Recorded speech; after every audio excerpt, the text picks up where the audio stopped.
7 വർഷമായി മുടങ്ങിക്കിടക്കുന്ന കർഷക തൊഴിലാളി ആനുകൂല്യവും പെൻഷനും വിതരണം ചെയ്യണമെന്നാവശ്യപ്പെട്ടുകൊണ്ട് unorganised workers and employees congress UWEC Kannur ജില്ലാ കമ്മിറ്റിയുടെ നേതൃത്വത്തിൽ കർഷക തൊഴിലാളി ക്ഷേമനിധി ഓഫീസിന് മുന്നിൽ ഉപരോധ സമരം നടത്തി.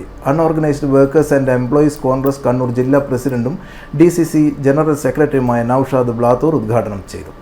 ഈ വിഷയം അടിയന്തര ശ്രദ്ധയിൽപ്പെടുത്തി നിയമസഭയിൽ ഉന്നയിക്കാമെന്ന് പറഞ്ഞിട്ടുണ്ട്.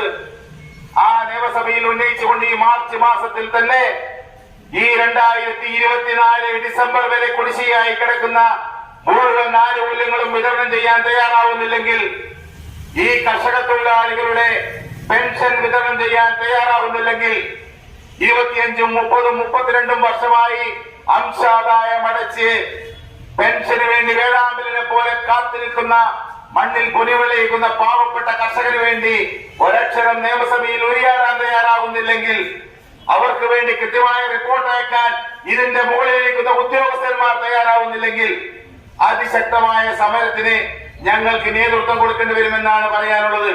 കർഷക തൊഴിലാളി കോൺഗ്രസ് നേതാവ് ശശി പാളയം അധ്യക്ഷത വഹിച്ചു. മൈനോറിറ്റി കോൺഗ്രസ് സംസ്ഥാന ഉപാധ്യക്ഷൻ NR മായൻ മുഖ്യപ്രഭാഷണം നടത്തി. NV Narayanan, G Babu, KV Pushpajan, Sreejesh കറിയ, MV താഹിറ, K കുഞ്ഞിക്കണ്ണൻ, ഭാസ്കരൻ ഒലിയൻ എന്നിവർ പ്രസംഗിച്ചു. സമരത്തിന് ശേഷം ജില്ലാ ഓഫീസർക്ക് നിവേദനവും നൽകി.